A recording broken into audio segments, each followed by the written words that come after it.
ನೌಕರರಿಂದ ಸರ್ಕಾರಕ್ಕೆ 3 ಬೇಡಿಕೆ ಈಡೇರಿಕೆಗೆ ಮನವಿ ಸಮರ್ಪಣೆ. ಏನಿ ಹೊಸ ಬೇಡಿಕೆಗಳು? ಸಂಪೂರ್ಣ ಮಾಹಿತಿ. ಕರ್ನಾಟಕ ರಾಜ್ಯ ಸರ್ಕಾರಿ ನೌಕರರ ಸಂಘವು ರಾಜ್ಯದ ಎಲ್ಲ ಇಲಾಖೆಗಳ ವೃಂದ ಸಂಘಗಳ ಸಹಯೋಗದೊಂದಿಗೆ ಮತ್ತೆ 3 ಬೇಡಿಕೆಗಳ ಈಡೇರಿಕೆಗೆ ರಾಜ್ಯ ಸರ್ಕಾರಕ್ಕೆ ಮನವಿ ಸಮರ್ಪಣೆ ಮುಂದಾಗಿದೆ.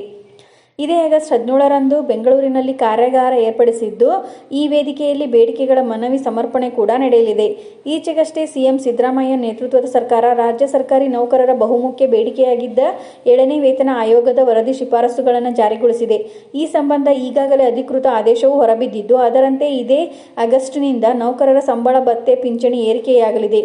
ಸರ್ಕಾರಿ ನೌಕರರಿಗೆ 7ನೇ ವೇತನ ಆಯೋಗದ ವರದಿ ಜಾರಿಗೆ ಕಾರಣೀಭೂತರಾದ ಮುಖ್ಯಮಂತ್ರಿ ಸಿದ್ದರಾಮಯ್ಯ ಹಾಗೂ ಉಪಮುಖ್ಯಮಂತ್ರಿ ಡಿ.ಕೆ. ಶಿವಕುಮಾರ್ ಅವರಿಗೆ ಆಗಸ್ಟ್ 17ರಂದು ನಮವಿಮಾನದ ಅಭಿನಂದನಾ ಸಮಾರಂಭ ಹಮ್ಮಿಕೊಳ್ಳಲಾಗಿದೆ.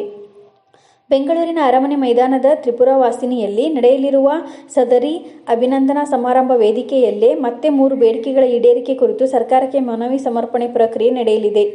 ಕಾರ್ಯಾಗಾರ ಮತ್ತು ಸರ್ಕಾರಕ್ಕೆ ಮನವಿ ಸಮರ್ಪಣೆ ದಿನಾಂಕ 17/8/2024 ಶನಿವಾರ ಬೆಂಗಳೂರಿನ ಅರಮನೆ ಮೈದಾನದ ತ್ರಿಪುರವಾಸಿನಿಯಲ್ಲಿ ಈ ಕೆಳಕಂಡ 3 ಬೇಡಿಕೆಗಳನ್ನು ಕುರಿತು ಕಾರ್ಯಾಗಾರ ನಡೆಯಲಿದೆ.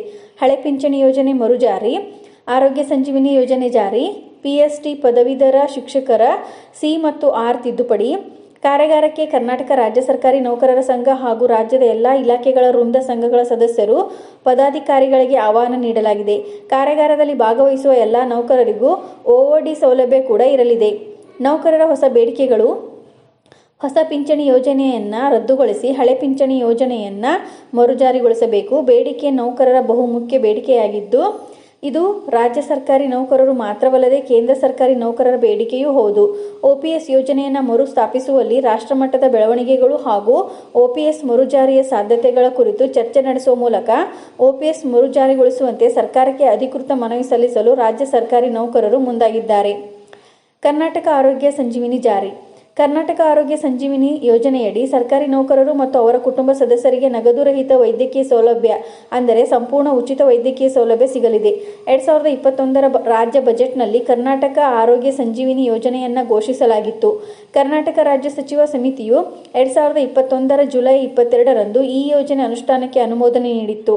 ಕೋವಿಡ್ ಸಂಕಷ್ಟದಲ್ಲಿ ಸೇವೆ ಸಲ್ಲಿಸಿದ ನೌಕರರಿಗೆ ತಾತ್ಕಾಲಿಕವಾಗಿ ಅನ್ವಯವಾಗಿದ್ದ ಈ ಯೋಜನೆ ಅನಂತರ ಸ್ಥಗಿತಗೊಂಡಿದೆ. ಇದನ್ನು ಮತ್ತೆ ಜಾರಿಸಬೇಕು ಎಂದು ನೌಕರರು ಆಗ್ರಹಿಸುತ್ತಾ ಬಂದಿದ್ದು, ಇದೀಗ ಆರೋಗ್ಯ ಸಂಜೀವಿನಿ ಯೋಜನೆ ಜಾರಿಗೊಳಿಸುವಂತೆ ಸರ್ಕಾರಕ್ಕೆ ಮನವಿ ಸಮರ್ಪಣೆ ಮಾಡಲಾಗುತ್ತಿದೆ.